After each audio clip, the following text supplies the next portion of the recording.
Beyond the headlines. This is World Insight. Hello and welcome to World Insight with me, Tian Wei. This week, Chinese President Xi Jinping talked on the phone with U.S. President. This is the very first direct communication between the heads of state this year. What was on the agenda and where are China-U.S. economic and trade relations headed? I'm asking those questions to James Zimmerman, the chairman of American Chamber of Commerce in China. Jim, thank you so much for your hospitality. We have seen the latest news. Two presidents talked on the phone with one another. My takeaway is that it was a good conversation. I mean, I think it's important for the two leaders to have an ongoing dialogue. The more they talk, the more they can get issues and complications in the relationship out. And that's something that's very, very important because it also, from the business perspective, it raises the confidence of the business community if the two leaders are talking. It brings clarity and predictability to the relationship. So it's the more they talk, the better it is for business. According to the Chinese readout, the U.S. President Donald Trump in the phone call talked about U.S. and China have had good interactions in areas of trade and economics. It will take some time to get the specifics and whatever agreement needs to be worked out. They have a good dialogue, and they want to work through some of the complexities in the trade and economic and security relationships. So the plans for a summit in April are good. But I don't think the business community is expecting any grand bargain to come out of that meeting. There may be some deliverables, but overall, we can expect conversations, more dialogue throughout the year to work through some of the complexities and issues with the, in the relationship. What the business communities from both sides are expecting on the list to be discussed? Well, I think the way I would sum up the sentiment in the business community right now is one of resilience, one of showing and demonstrating strength. I mean, it's been a difficult 10 years, that the business community has gone through under, with the geopolitical, issues and tensions in the relationship. So the business community is here, they're thriving, and we're resilient.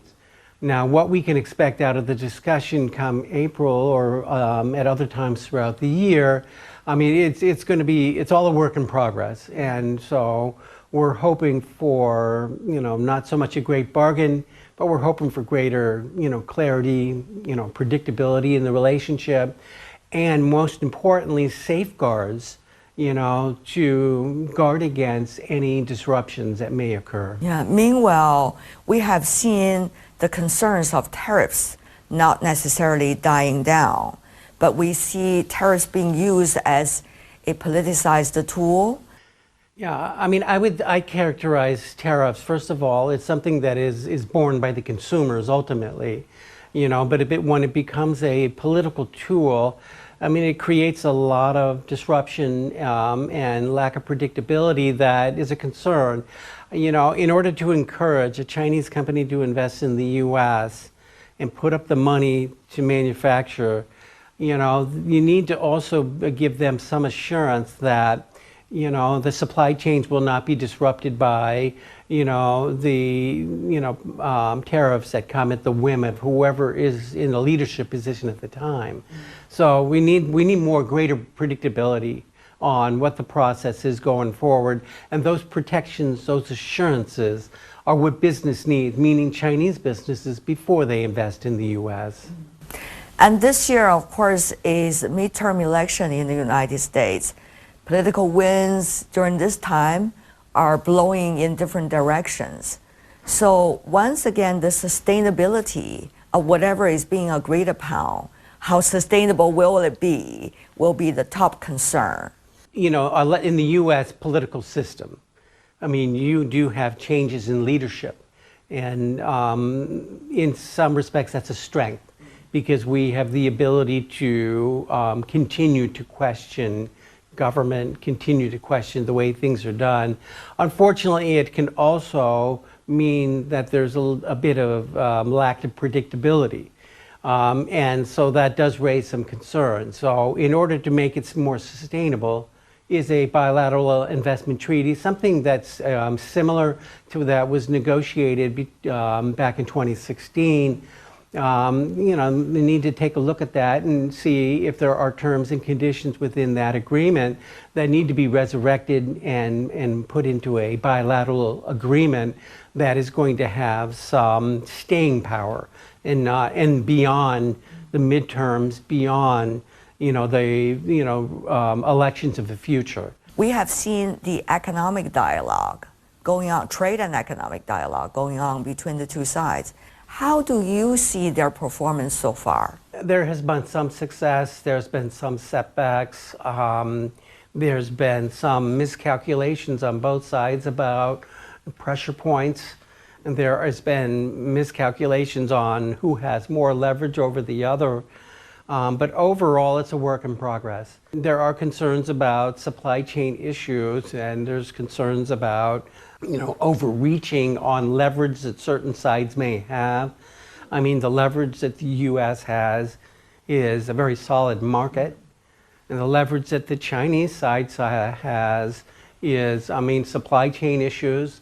But if we overplay our hands, with our leverage, it could impact, either side. But overall, as long as we continue to talk, we can move forward to provide greater clarity, greater predictability, the safeguards that we need, which at the end of the day gives us the business community the confidence it needs. Jim, as you have noticed, there are quite a number of state visits over the past few weeks coming from what they term themselves as the so-called middle powers. Canadian Prime Minister, British Prime Minister, now to mention Prime Minister from Finland, and also from Ireland, and others as well. So how do you see ever-increasing interactions between these economies, well-developed economies, many of them are G7 members, and the Chinese economy? I think it's important that those so-called middle economies, that the middle powers, that they have their own paths with China. China's a very large economy, and all of these middle powers have something to offer to China. They shouldn't rely upon the United States to carry the day for them. So I think it's a good thing.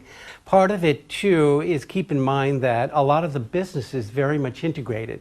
The United States and Canada, business is integrated. The United States and the UK, business is integrated. So if there are things that are accomplished by the UK government or the Canadian government or whoever, that oftentimes benefits the multinational business community. So, if they're here to work things out, to improve the business environment for UK business or Canadian business, overall that will affect, in a positive way, AmCham member companies. Talking about AmCham, the results of their annual business climate survey, some interesting point I have noticed in the readout. One is less concern about geopolitics, compare at least to the year 2025. Secondly, is more confidence about profit for businesses. Tell me more about that. The business climate survey shows that there has been a rebound in profitability and specifically to consumer goods, services areas, and so on. That's a good sign. It's a good sign that we do have, increased profitability.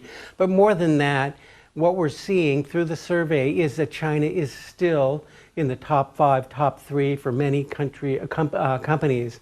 So China is still a very strong strategic market. We're also seeing that companies are not decoupling. They're not wholesale leaving China. And that is a very positive reflection that the market is still, important for their companies. Geopolitical tensions are still a concern. It's in the top 3. But also the Chinese economy is one that we are monitoring and taking a look at, and there could be improvements, policy improvements that could improve the economy in certain ways, but that's something that is very much on the minds of business. But in between, we have seen quite a number of twists and turns. For example, Venezuela, Iran, Greenland, and the list might continue.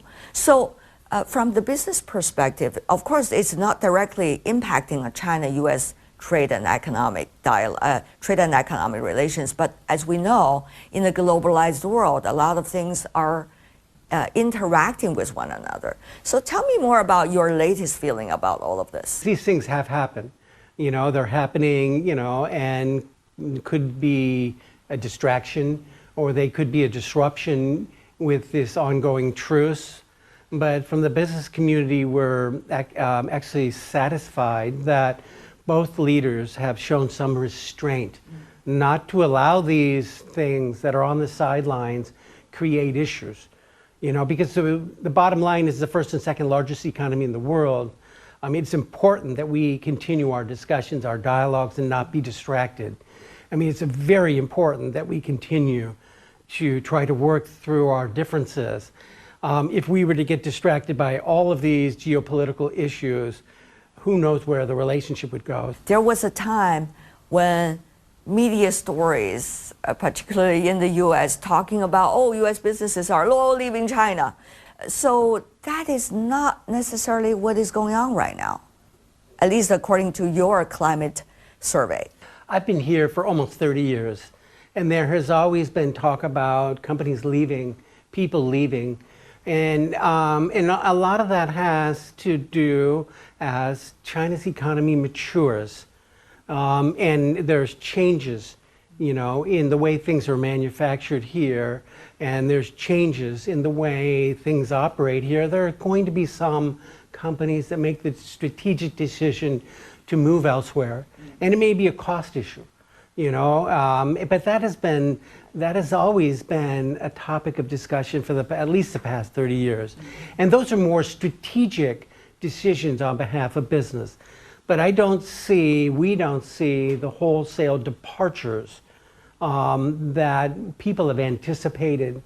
We saw some departures, or restructurings during COVID, but that was more of, a strategic decision to better improve the supply chain issues. Meanwhile, we see many European businesses are actually moving into China due to various reasons.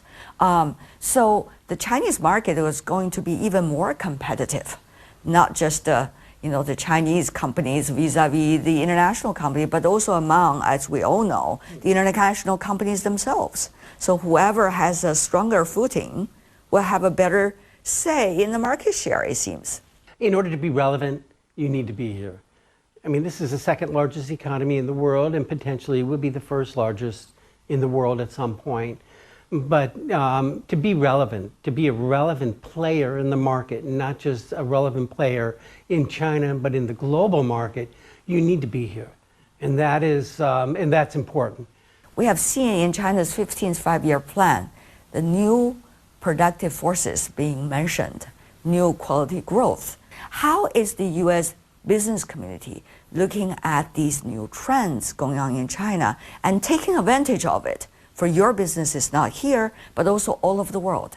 From a historical perspective, I think the last 4 or 5-year plans have focused on innovation, have focused on having China move up the value chain on innovation. That is natural, and that is important. It's important for the Chinese people.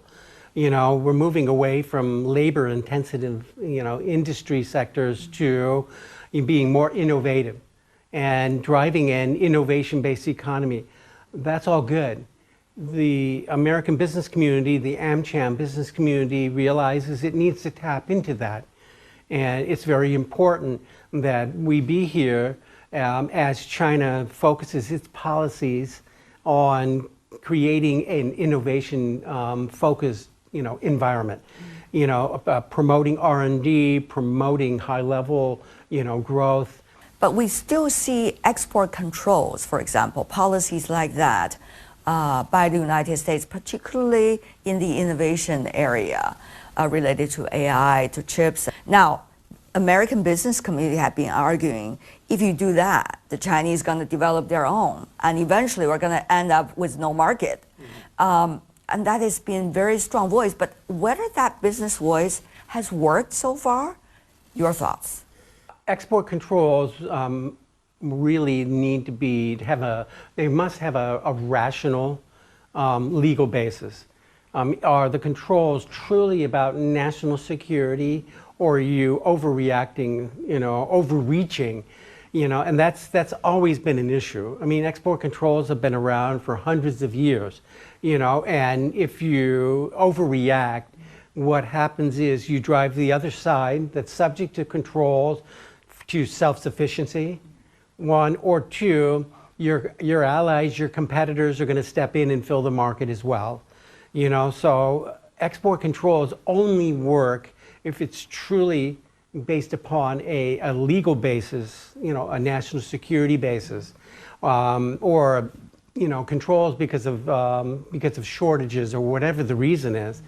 But if you overreact, if you overreach, it doesn't help the U.S. economy, and it basically drives those that are targeted again, into self-sufficiency or looking for other suppliers. Some American businesses have been telling me over the past few years, they say, it was you, the politicians, that told us 30 years ago to be here in China, to work with Chinese and to build great companies. But now, how can you just turn around and say, you guys should get out? It doesn't make sense. Do you share the same logic? I mean, 30, 40 years ago, the United States government told us to be citizen ambassadors. To be citizen ambassadors and be here as a way, just like diplomats, in bringing China into the global fold, to bring China out of the Cultural Revolution, away from isolation, away from containment, and bring them into the global community. Business was citizen ambassadors, and so that is part of our mission, so to speak, and we have sent our employees to global schools. We've sent, and they've sent their families and their children to be educated around the world. I mean, that's all part of that integration process, and we need to continue on that path of integration and not go down and return to isolation or containment, because that doesn't work. That was the situation from 1949 until the early 80s. Nobody wants to go down that path again. So there's a lot to be said about continuing on a path in a close way. And again, I'm not saying to keep your enemies closer as a way of saying something negative about China or the Chinese people or the government, but it shows some support to integrating into the global economy. And I think that has been business's mission for 40 years. I know you are not only a business person, meanwhile, you are trying to rally the crowd among the American businesses.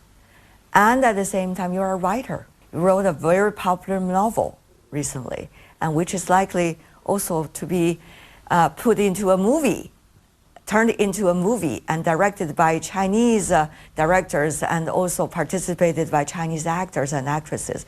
Tell me more about that. Well, I mean, first, it's not a novel. It's actually a true story.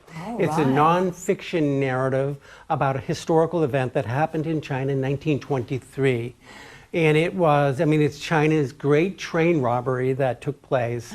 And it involved, foreigners from multiple countries that became hostages. And it was, in some respects, a troubling time because of the warlord era going on. But yeah, the book has received a lot of very good attention, a lot of fabulous book reviews. And I'm very grateful for that. And it is in the process, it's in development for a film. And I take the view that this film, as a co-production, is a way that both the United States and China can work together that the talent from around the world can work together, that we can use innovative technologies in developing the film in a way that we work together. And then when it's released, it will proudly be a co-production in something that both the U.S. and China can say, wow, this is a film that, it's a true story, but it also is representative of how we can work together in ways to, that benefit both sides. It's entertainment, but it will be an entertaining film. And so it'll be a fun film to do, but it'll be an example of how we can work together. Jim, thank you so much and good luck. Thank you. We are focusing on China-U.S. economic and trade relations. Eugene Williamson, the CEO of PepsiCo International Beverages, shared his views with me on the potential of the Chinese market and cooperation between China and U.S. businesses. Take a listen. We see a more fragmented world, apparently. So how, when you are doing international work, make sure that it can be efficiently done to deal with the latest adjustments? Yeah, obviously we're seeing a lot of interaction between geopolitics, economics, and technology. Now, we operate across the world in many different countries, and for us it's very important that we always stay in tune with what's happening locally. So wherever we do business, we embed ourselves locally. We make sure that we understand the consumers very well, so there's a lot of effort that we put in making sure that our insights are always up to date, and that we innovate and also drive consumer engagement, which is relevant for our local consumers. Now, also in the case of China, we've been operating there for over 40 years now, and we have a great and local footprint in China that we're very proud of. The Chinese Vice Premier at the World Economic Forum has been talking about China taking efforts to encourage domestic consumption, and China not only the global factory, but also the biggest global market can be. So how do you see that is related to your work there? What is the description that you have for Chinese consumers, their taste? Well, first of all, let me say that I personally really admire what has been happening in China over the last few decades. And so I've been going to China for probably almost 20 years now. And it's really remarkable to see how the country, of course, has developed, but also especially the innovation that's happening in China.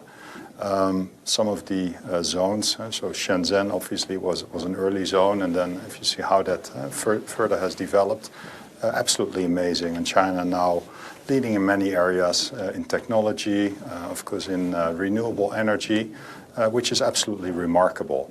Now, as I look at our business and the consumer products that we sell and market in China, for us it's indeed very important that the domestic market grows, but also that consumption is being stimulated with it, because obviously that will also help drive our categories and our business.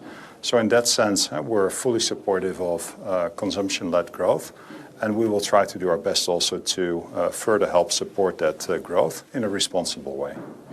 Now, how would you describe the evolving trends and tastes of Chinese consumers? They say every few years it's almost like a generation in China. But now things are becoming more complex as we speak. So how would you describe these latest changes and trends you are watching closely?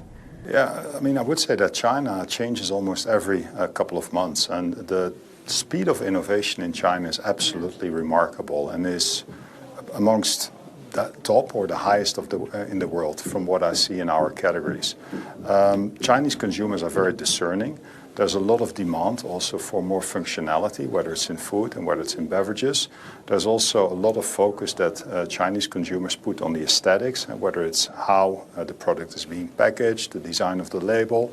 And then, of course, there is, which is very unique to China, the digital ecosystem in terms of how you engage with consumers, which requires also a lot of sophistication and a lot of localization with the key opinion leaders at the local market level to ensure that you engage in a relevant way with consumers. So it is a market that is actually very, very complex. There's very good and strong competition, and there's a speed of innovation that honestly I'm not seeing in many other markets across the world. So it keeps us on our toes, and of course we try to do a great job in terms of innovating, understanding our consumers, and coming out with great tasting beverages and foods products for the Chinese consumer. And that is all the time we have for today. Our stories today are all focusing on the trade and economic relations between China and the United States. If you'd like to know more, search World Insight and check out our YouTube channel. Follow us on X and Facebook. I'm Tian Wei on behalf of the team. Thanks for being with us. Bye.